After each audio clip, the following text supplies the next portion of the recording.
Hello my dear friends and student, welcome to the CBSE tube point. मैं शिव पांडे पर फिर से आपके सामने आप सभी को बताया कि इकोनॉमिक्स का चैप्टर 1 डेवलपमेंट वर्किंग है और आज हम उसके लास्ट एंड थर्ड पार्ट पे डिस्कस करने वाले हैं।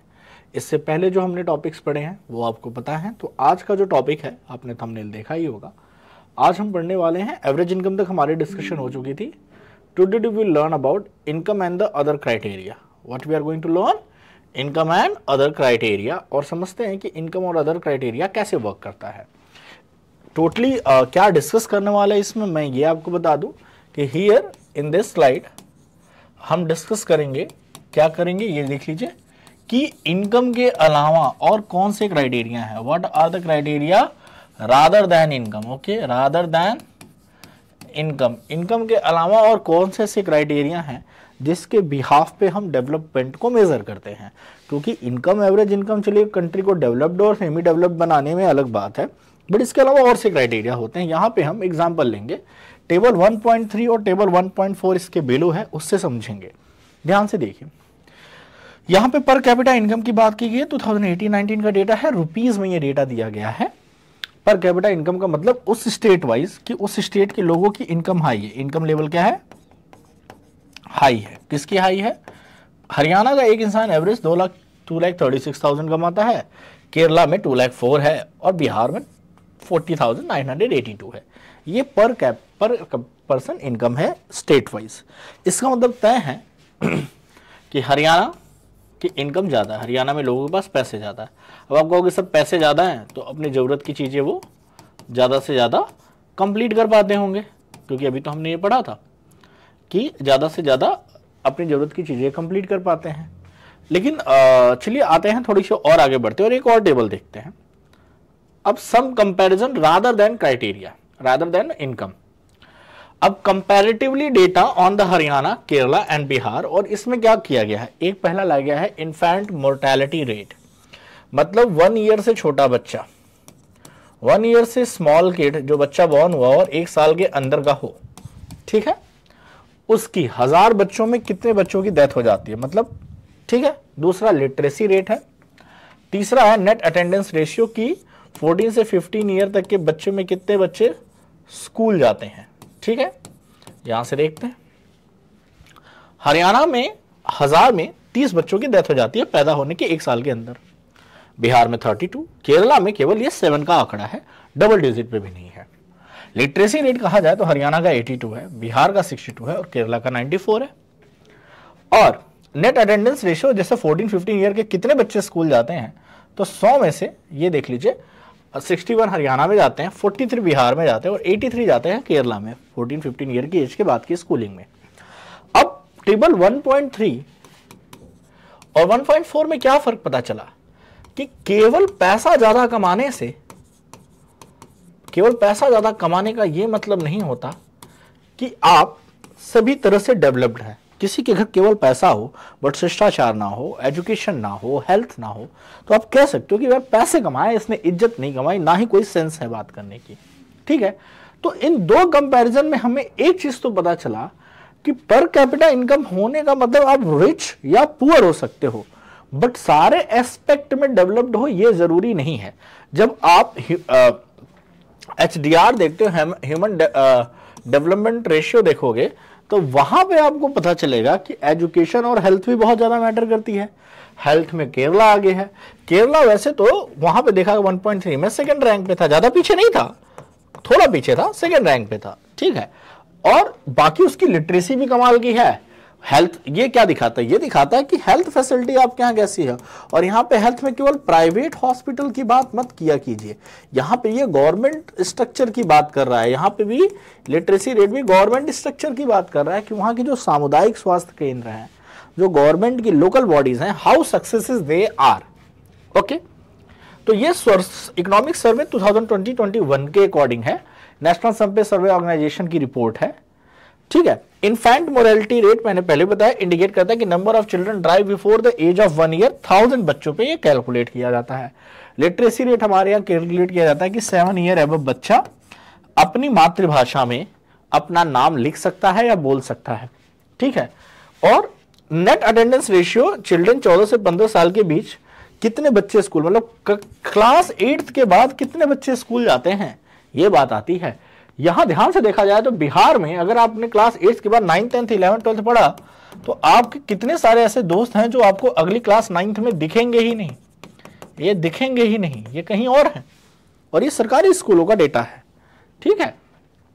वहीं आपको केरला में आपके क्लासमेट मिल जाएंगे, और हरियाणा में भी बहुत कम है कि अगर आपके क्लास 8 तक 10 फ्रेंड हैं तो 9th में जाने के टाइम पे हो सकता है कि वो 6 बचे, 10 में से 6 बचेंगे, 4 कहीं ना कहीं स्कूलिंग छोड़ चुके होंगे। तो ये रेशियो है, इससे पता चलता है कि केवल इनकम मैटर नहीं करती है, इनकम के अलावा भी ये अदर फैक्टर्स हैं। एजुकेशन और हेल्थ को स्टैंडर्ड माना गया है आफ्टर द इनकम, ठीक है। तो यहीं पे देखिए इनकम एंड अदर क्राइटेरिया, तो अदर क्राइटेरिया में आपने क्या चूज किया, हेल्थ चूज किया आपने, और आपने क्या चूज की, एजुकेशन चूज की। और दोनों में देखा गया तो केरला का इतना भी नहीं, 2,36,000 एंड 2,04,000, कुछ 32,000 का अंतर है, बट अदर चीजों में तो देखिए when we look the individual aspiration and goals we found that people not only think about the better income, हमने पाया कि उनको इक्वल ट्रीटमेंट चाहिए, फ्रीडम चाहिए। Similarly the think of nation of a region we may beside average income, कुछ other quality भी आपके nation में चाहिए कि अगर एजुकेशन और चीजें अच्छी नहीं हुई तो बड़ा मुश्किल होगा, ठीक है। तो इसमें हमने देखा कि रफली we can it to be the per capita income of the state. अगर अदर 3 में हरियाणा की हाईएस्ट पर कैपिटा इनकम है जो इतनी है, और बिहार की काफी कम है, तो आप ये कह सकते हो कि बिहार काफी लो में गया, लेकिन केरला ने अदर मैटर में अच्छा परफॉर्म किया, ठीक है। तो ये पूरा टेबल जो मैंने आपको समझाया, ये पूरा पैराग्राफ इसी के बारे में बात कर रहा है कि पैसे के अलावा किस तरह से यहां पे आपको देखने को मिला कि किस तरह से वहां पे बिहार के केस में कि 14-15 ईयर के बाद बच्चा स्कूल ही नहीं जा रहा है। तो ये बड़ी बहुत बुरी हालात दिखाती है, ठीक है। तो इस इंडेक्स से भी कंपेयर करेंगे तो आपको कंट्री के बीच में स्टेट टू स्टेट बहुत ज्यादा वेरिएशन मिलेगा, बहुत ज्यादा वेरिएशन स्टेट टू स्टेट भी मिलता है। तो आगे बढ़ते हैं, आते हैं केरला की बात की जाए तो लो इन्फेंट मोर्टेलिटी रेट है। इसका मतलब उनके यहां जो बेसिक हेल्थ और एजुकेशनल फैसिलिटीज हैं ये कमाल की हैं।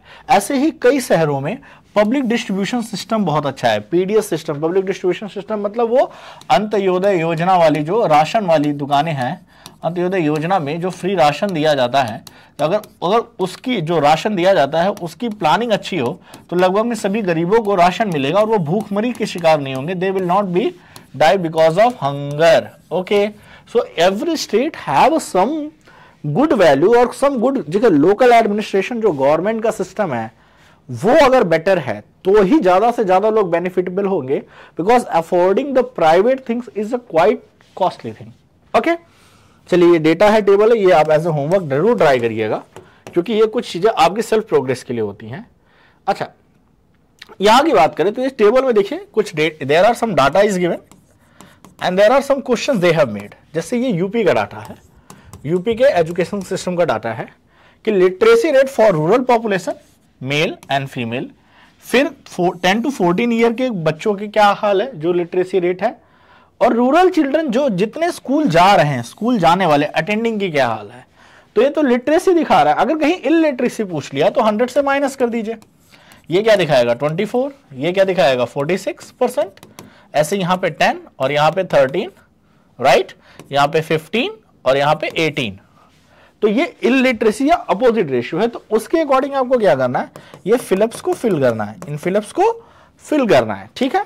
तो ये ट्राई कीजिएगा टेबल में लिटरेसी इलिटरेसी, जैसे कह रहा है it is clear from the table that percentage of rural and rural boys are not attending. तो नॉट अटेंडिंग में क्या है कि 10% of 13% of rural girls and 10% of rural boys are not attending the school. Therefore, literacy among the children in the age of 10 to 14 as higher for the rural females as higher. तो ये जो minus किया हुआ data है illiteracy के कम में, यहाँ पे आप इसको फिल कर दीजिएगा, ठीक है। तो ये आप एज अ ट्राई कीजिएगा, बहुत ही इजी है। इस तरह के क्वेश्चंस भी क्योंकि एग्जाम में अब आते हैं तो ये सारी चीजें जो भी आपको बुक्स में है इसको ट्राई करना चाहिए, ठीक है। ये क्वेश्चन पेंसिल उठाइए और इसको फिल कीजिए। आइए, ये एक्टिविटी स्कूल में भी परफॉर्म की जा सकती है। तो देखिए ये क्या है, कैसे और भी सारे पैरामीटर्स वर्क करते हैं। One way to find that if we are properly nourished, क्या हमारी नरिशमेंट प्रॉपर हुई है, क्योंकि इन्फेंट मोर्टेलिटी रेट ये बताता है या तो बच्चे को बचपन में या तो उसकी माँ की हेल्थ नहीं सही रही हो, प्रेगनेंसी के ड्यूरेशन में जो प्रिकॉशंस लेने चाहिए थे वो अच्छी ना रहे हो, या प्रेगनेंसी के बाद जैसे बच्चे की टेक केयर की जानी चाहिए थी, मल नरिशमेंट, अगर मदर मल नरिश्ड है तो अंडरस्टूड है कि चाइल्ड मल नरिश्ड होगा और इस केस में बच्चे की डेथ की पॉसिबिलिटी है। आप सोच सकते हैं कि आपको आपके माँ बाप कितना प्यार करते हैं, एक खरोच आ जाए तो सब पे उठा लेती है दुनिया, और जिसका बच्चा 1 साल के अंदर मर जाए उसको कितना दुख होता है, क्योंकि giving a birth to the child is one of the toughest task which the women are blessed that they have such systems, and we as a man we can only just feel it, understand it, even though can't feel it, you can't feel that pain, right? तो उसका बच्चा अगर उसकी death हो जाए 1 साल के अंदर, तो सोचिए ना, बच्चे की किलकारियां है, वो बोल भी नहीं पाया है बच्चा अभी ढंग से, तो वो बेसिक हेल्थ फैसिलिटीज में स्टार्टिंग स्टेज से प्रॉब्लम है, फीमेल्स की सिचुएशन में प्रॉब्लम है, फिर इकोनॉमिक प्रॉब्लम है, फिर हेल्थ केयर में प्रॉब्लम है, फिर बच्चे की टेक केयर में प्रॉब्लम है। तो यहां पे देखिए, इसे कहते हैं BMI, body mass index. Body mass index आपके स्कूल में आपको याद होगा, आपका हाइट और वेट चेक किया जाता है हर क्लास में, हर क्लास में आपकी हाइट और वेट को चेक किया जाता है। मैं भी स्कूल में पढ़ाता हूं तो मुझे आइडिया है कि हम हर एक क्लास में बच्चे की फिर रजिस्टर में एज ए क्लास टीचर हम उसमें हाइट और वेट लिखते हैं कि पिछले साल से इस साल बच्चे की कितनी इंक्रीमेंट हुई है या क्या वजन घटा है या बढ़ा है। तो इसमें यह कहा जाता है कि हिज और हर वेट एंड हाइट, वेट के अकॉर्डिंग हाइट का होता है, अगर आपका वेट हाइट के अकॉर्डिंग वेट ज्यादा है तो आप ओवर वेट भी हो और अंडर वेट भी होते हो। जैसे मेरी जो हाइट है इसमें एक परफेक्ट वजन माना जाता है कि 75 से 80 किलो के बीच में है। चलिए मेरा वजन अगर 81 है तो मैं एक तरह से ओवर वेट हूं, भले आपको यहाँ पे थोड़ा फिट दिख रहा हूं बट मुझे लगता है कि मैं 1-2 किलो ओवर वेट हूं, ठीक है। बट ऐसे ही थोड़ी सी हाइट कम हो तो उसके हिसाब से वजन होना चाहिए, ठीक है। Then the height of the drawing up of scale on the wall and measure accurately, जैसे ये स्कूल में होता है, लगा रहता है, ठीक है। Convert height record into the centimetre और into metre, divide the weight in the KG, the square of the height and the number of you get, that is called BMI। BMI age wise होती है, अभी वो 90-91 page पे हम देख लेंगे। एक स्टूडेंट की जो BMI होती है वो देखिए कैसा है, अंडर वेट या ओवर वेट में। For example 14 year and 8 months old, 14 year 8 month का अगर बच्चा है, गर्ल चाइल्ड है, ठीक है, और अगर उसकी BMI 15.2 है तो वो अंडर नरिश्ड है, या तो उसकी हाइट के अकॉर्डिंग वेट कम है तो वो अंडर नरिश्ड है। लेकिन अगर 15 ईयर 6 मंथ ओल्ड, मतलब 15.5 साल का बच्चा, 15.5 ईयर का बच्चा, बॉय चाइल्ड, अगर उसका BMI 28 है, BMI की बात कर रहा हूं, केवल वेट की नहीं, BMI is a different calculation in the respect of height. ऐसा थोड़ी कि 28 kg का बच्चा, 15 साल का बच्चा 30 kg 35 kg का भी हो सकता है, तो उसे आप ओवर वेट कहेंगे। और ये फूड हैबिट एक्सरसाइज पे आपके होती है, तो ये स्कूल में आप आराम से कंसीडर कर सकते हैं BMI को। बात करते हैं ह्यूमन डेवलपमेंट रिपोर्ट, जिसे आप HDR कहते हैं, पूछा जाता है व्हाट इज HDR। तो once it is realized that even though the level of income is important, yet it is inadequate to measure the level of development, but पैसा development नहीं है, टोटली नहीं है, ठीक है।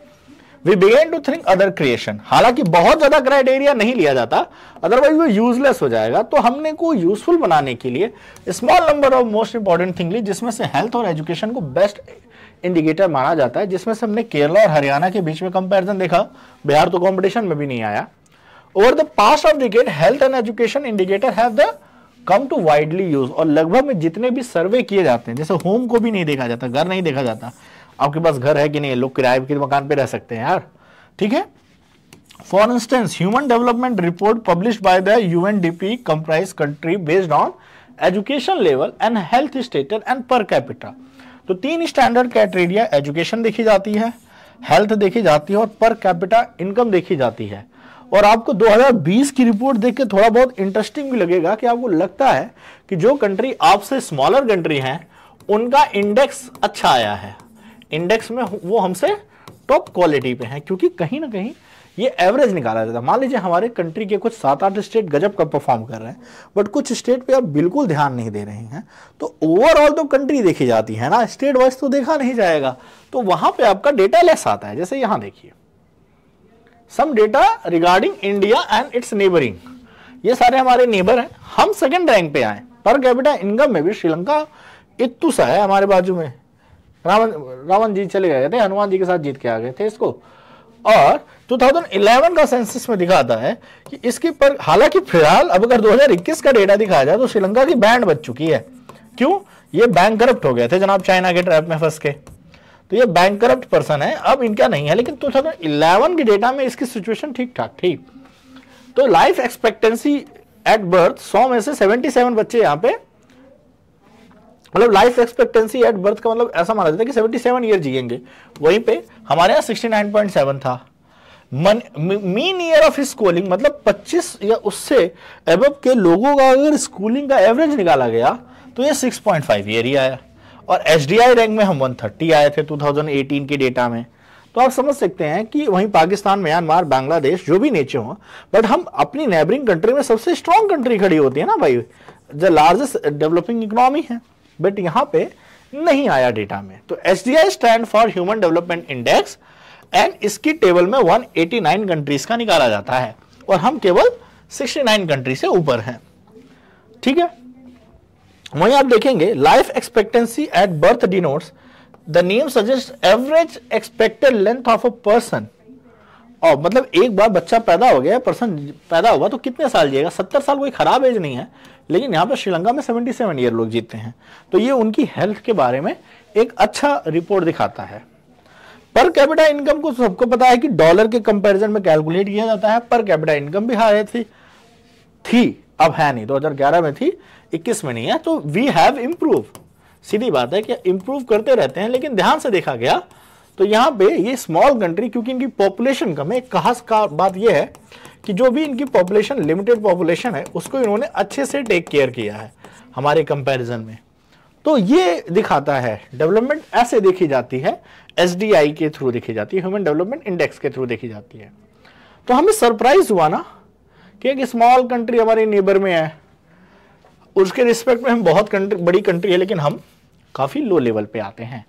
Many improvement have been suggested in calculating SDI and many new component have been added. हालांकि कुछ लोग इसको गलत मानते हैं, तो इसको टाइम टाइम पे एसडीआई में स्टैंडर्ड बदले जाते हैं ताकि इसको और एक्यूरेट बनाया जा सके report. But by prefixing human development it has made it very clear that what is important development is what is happening to the citizen of the country and it is the people, their health, their well-being is the most important। लेकिन report गलत हो, सही हो, data गलत गया हो, अलग बात है। एक चीज इंपॉर्टेंट है कि मनी के साथ साथ आपके पास एजुकेशन और हेल्थ, ये इंपॉर्टेंट फैक्टर उभर के आए हैं।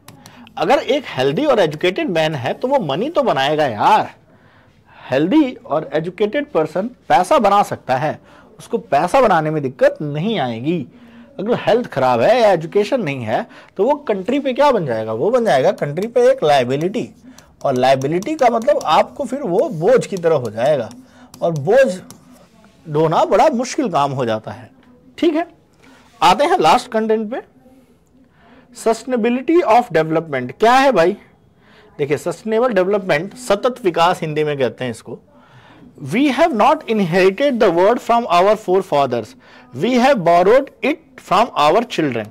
ठीक है, अगर आप सस्टेनेबिलिटी डेवलपमेंट नहीं करेंगे, मान लीजिए आपको लगता है कि भाई ये 100 लीटर पानी है और मैं इसको आज ही यूज कर जाऊं, तो कल आने वाले दिन में आपके बच्चे क्या करेंगे?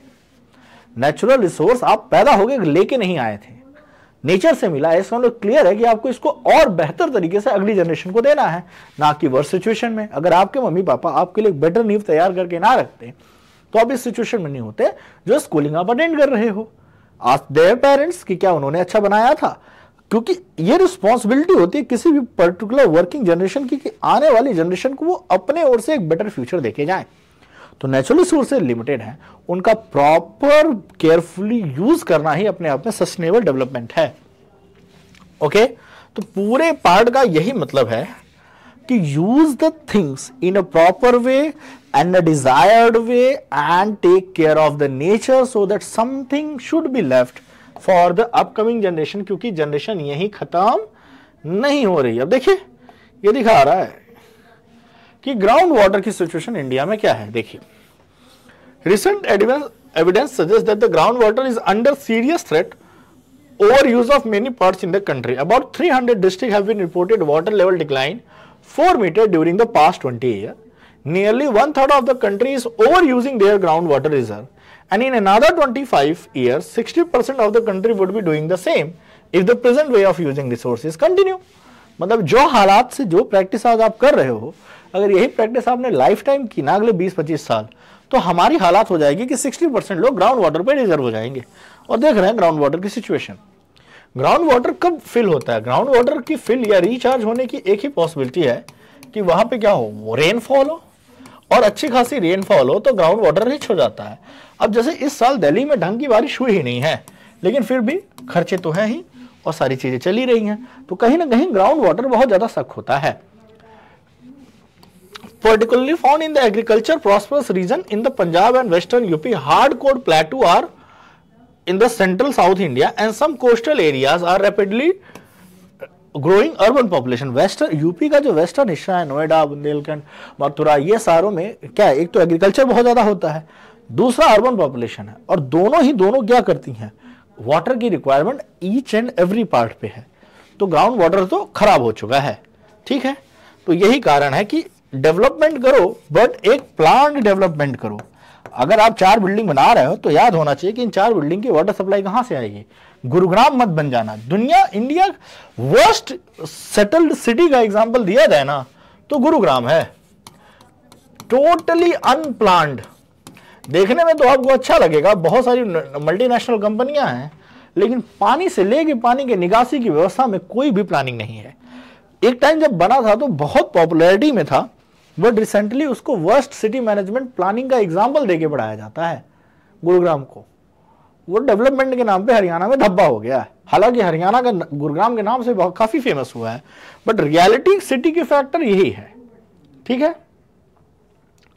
तो बस अगले लेक्चर में हम इसको फिनिश करेंगे और समझेंगे, और हम इसके क्वेश्चन आंसर्स को डिस्कस करेंगे। हम क्या करेंगे, क्वेश्चन आंसर हम इसका डिस्कस करेंगे। तो मिलते हैं आपसे नेक्स्ट लेक्चर में। आज के लिए इतना ही। Bye everyone.